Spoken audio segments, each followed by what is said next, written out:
In the summer of 1944, a long line of trains rumbled across the heartland of America, carrying a cargo few would have expected to see treated with care. Inside these cars were German soldiers, many gravely wounded, some missing limbs, all captured on the brutal Western Front.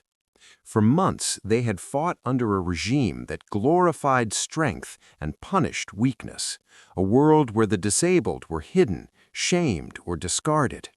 They expected fear, neglect, even revenge from the Americans. What they were about to find would shatter every assumption they held. When the train screeched to a halt in the middle of Kansas at a place called Camp Concordia, the POWs were met not with armed guards barking orders, but with a quiet efficiency that seemed almost surreal. Nurses and doctors moved with purpose, not anger, and the air smelled faintly of antiseptic and hope rather than war. The soldiers exchanged wary glances, unsure if this was a trick, a trap, or some strange American custom they had never imagined. They were escorted into a hospital unlike any they had ever seen. Clean beds lined the wards, each one carefully made and spotless. The wounded were greeted with calm voices, medical charts in hand, and hands ready to care, not punish.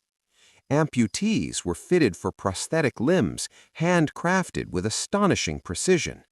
Some of these men had lost limbs in the icy fields of France or the hedgerows of Normandy, expecting to be discarded like broken tools. Instead, they were measured, fitted, and treated with dignity.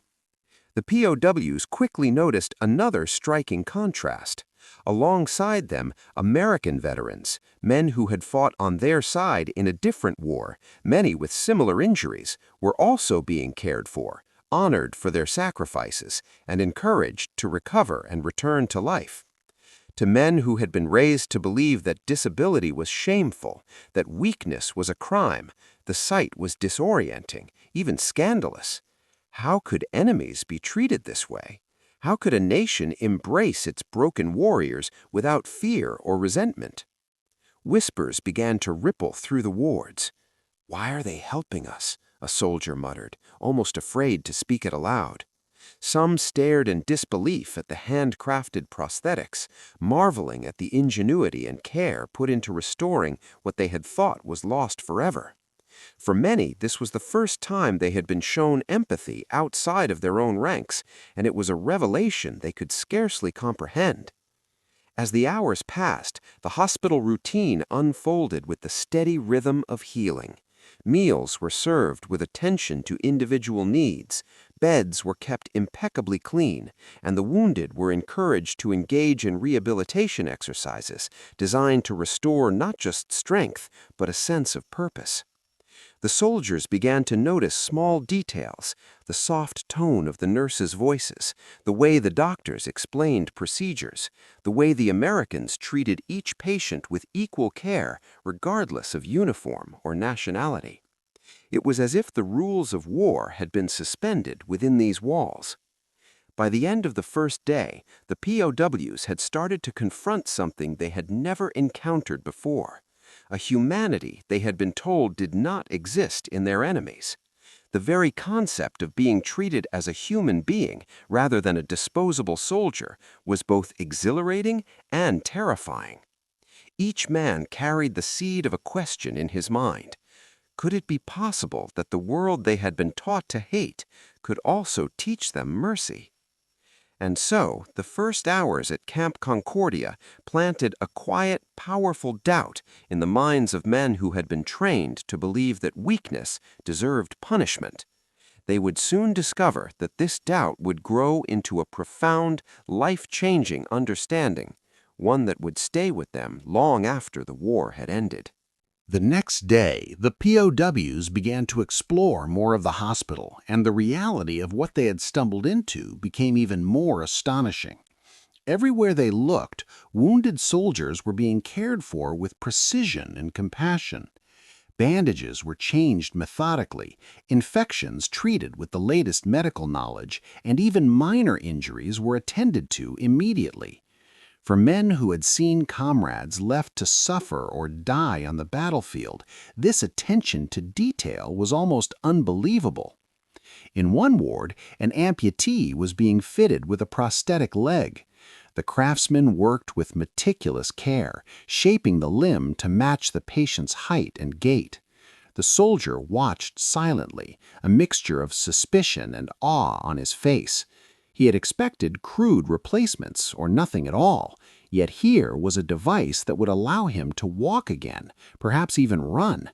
The Americans seemed to take pride not in punishing their enemies, but in restoring them. Meals were another revelation. Soldiers who had been used to cold rations, meager portions, and questionable hygiene now received balanced hot meals. Dietitians considered each patient's health needs. Some of the POWs could hardly believe the abundance and cleanliness. A young soldier whispered to a friend, "In my entire life, I've never seen food served like this." These small acts, combined with excellent medical care, began to chip away at years of ingrained fear and distrust. Rehabilitation exercises were introduced next. Physical therapists guided amputees and injured soldiers through routines designed to strengthen muscles and restore mobility. At first, the POWs were hesitant, unsure of whether to trust their instructors. But as they followed the exercises, many discovered muscles they had thought were permanently lost. Simple acts like learning to balance on a prosthetic or regain a limp-free step became triumphs, and with each small success, confidence grew. Even more striking was the camaraderie among patients. German POWs watched American veterans interact with respect and encouragement, sharing stories of survival, resilience, and humor in the face of injury. This was a world far removed from the brutality and fear of the front lines. Here, the rules of war seemed suspended. The only law was care, respect, and recovery. For many of the POWs, it was the first time they had seen human beings treated as more than soldiers, as more than enemies. Doctors and nurses moved among the wards with a quiet authority. They explained procedures patiently, answered questions, and reassured patients through both words and gestures. Some of the POWs, accustomed to secrecy and propaganda, were startled to hear frank discussions about injuries and recovery. The transparency was disarming. One young soldier who had lost an arm in Normandy remarked quietly, "They speak to us like we are still human, like we matter." By the end of the second day, a subtle transformation was taking place. Fear and suspicion had not vanished entirely, but they were replaced by curiosity, awe, and in some cases, hope. These men who had arrived expecting neglect or hostility were beginning to grasp that the Americans' goal was not humiliation or punishment, but restoration. The very idea that enemies could be treated with dignity, that a nation could care for those it had defeated, was revolutionary. As the sun set over Camp Concordia, the POWs settled into their clean, well-made beds, prosthetic limbs awaiting tomorrow's practice, and hearts quietly reconsidering everything they had believed. In the silence of the wards, the realization began to take hold. Their understanding of war, of enemies, and of humanity itself would never be the same. As days passed, the POWs began to notice a truth that unsettled them more than any battle ever had. The Americans treated their own veterans with the same care, respect, and attention that they now extended to their enemies. In one corner of the hospital, a young American soldier who had lost a leg during D-Day laughed quietly as he struggled to balance on a prosthetic. Nurses and doctors encouraged him with warmth, celebrating every small victory. Nearby, a German amputee watched, astonished, struggling to process what he was seeing. For men raised in a regime where the disabled were hidden, shamed, or considered a burden, the sight was shocking. Here were soldiers, wounded and scarred, openly honored and rehabilitated. They were not ostracized, humiliated, or treated as failures. They were human beings deserving of dignity and care. The contrast was stark. In Nazi Germany, weakness was a sin. In America, it was met with support. One evening, as the POWs gathered quietly in the common area, they overheard a conversation between two American veterans. They spoke of surviving gunfire, of fear and loss, and yet they laughed and joked, celebrating resilience rather than condemning weakness. For the German soldiers, it was a revelation. Courage was not measured solely by victory in battle, but also by the ability to endure, recover, and continue living. The POWs began to interact with the American veterans. Tentative at first, they discovered shared experiences in the pain of injury, the struggle to move again, the fear that had accompanied them on the battlefield. Simple acts like helping one another navigate the hallways or offering encouragement during rehabilitation created bonds neither side had anticipated. For the Germans, it was disorienting. For the Americans, it was simply humanity in practice. In therapy sessions, the differences became even more evident. German soldiers were encouraged to participate, to push their limits safely, and to celebrate progress. In their former world, any sign of struggle or failure had been met with shame. Now, each achievement, no matter how small, was acknowledged and praised. Walking a few steps on a prosthetic, balancing steadily, even completing a simple task became a shared victory. These were lessons not taught in textbooks, not drilled in military camps, but learned through compassion, patience, and respect. Some POWs began to keep mental notes, marveling at the Americans' methods. They observed how doctors explained each procedure, how nurses treated the patient's concerns with seriousness, how administrators ensured that even the smallest comforts were provided. Hygiene, nutrition, emotional support, all were carefully attended to, creating an environment where recovery was inevitable, not optional. One soldier whispered to his friend, "We were taught the world is cruel, but here it feels like it could be fair." By the end of the week, a subtle shift had occurred in the POW's thinking.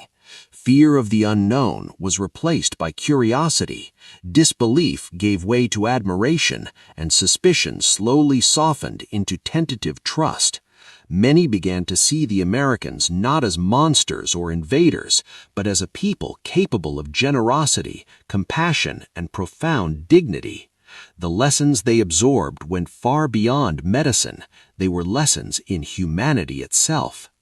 At night, lying in their clean beds, the POWs reflected on the stark contrast between the world they had known and the world they were now witnessing. The image of proud, injured Americans, celebrated rather than hidden, and the kindness extended to them, the supposed enemies, haunted their thoughts. The realization was undeniable. What they had been taught about enemies, about weakness, and about human worth was incomplete, misleading, and perhaps entirely wrong. By witnessing these acts of care and respect, the POWs began to confront something far greater than their own injuries. They confronted a different vision of society, one where humanity did not end at the battlefield, where healing was valued as much as fighting, and where dignity was universal, not conditional. Camp Concordia was more than a hospital. It was a revelation, a mirror reflecting a world that challenged everything they had believed about war, honor, and life itself. As the days stretched into weeks, the German POWs began to feel the first real cracks in the beliefs that had been drilled into them since childhood. They had grown up in a society where weakness was a crime, where the disabled were hidden, and where mercy was reserved only for the strong. Here in Camp Concordia, those lessons collided head-on with a reality they could not ignore. Every morning, the wards came alive with activity. Doctors, nurses, and therapists moved seamlessly between American veterans and German POWs alike. Injuries were assessed and treated, prosthetics fitted, and exercises tailored to individual needs. The POWs began to notice patterns. Care was not dependent on loyalty or ideology. It was a matter of principle. Each man received the same attention, the same respect, and the same hope for recovery. At first, some soldiers resisted. They crossed their arms, avoided eye contact, and spoke little. Suspicion was ingrained. Trust had to be earned. Yet even the smallest gestures began to chip away at their defenses. A nurse adjusting a bandage with gentle hands. A doctor patiently explaining how to strengthen a weakened limb. A fellow patient offering encouragement during the most difficult exercises. Each moment was a lesson, quietly teaching that vulnerability was not shameful, but human. Conversations began to emerge, tentative and cautious. POWs asked about the Americans' own losses, about the veterans' struggles and triumphs. They were met with honesty and even humor. A young German soldier who had lost a leg during a battle in France listened as an American veteran described his own journey through recovery, the setbacks, the frustrations, and finally the small victories. The German soldier realized, with a mixture of awe and disbelief, that courage could take many forms. Endurance, patience, and the will to rebuild were as noble as heroism on the battlefield. Even more transformative were the moments of collaboration. During physical therapy sessions, POWs were paired with American veterans. They shared techniques, offered support, and learned to celebrate each success together. Simple acts like helping someone stand on a prosthetic or guiding them through balance exercises became bridges across former enmity.